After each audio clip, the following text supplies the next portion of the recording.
I think we're gonna start now. We're definitely those kind of parents that well, if they want, we'll guide them and then we'll censor things as we go along with them. We're not just about to make decisions and deprive them of watching something that maybe they're capable of absorbing and understanding. So within measure, of course. So we're gonna let them see a couple of scenes. After all, they've seen me in green.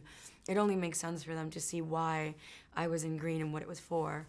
So I am very proud that with Guardians, Star Trek, and Avatar, along hopefully with other films that I've done, I am able to create and be a part of amazing projects that impact a younger audience.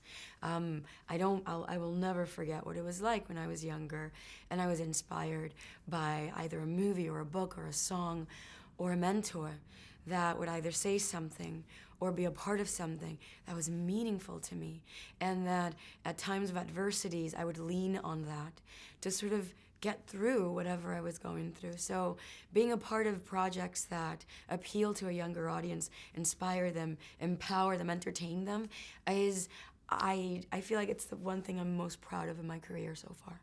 Thank you so much, Thank Zoe. And you. I'm sure they're going to be so proud of you when they see Yay! that. I hope so. That's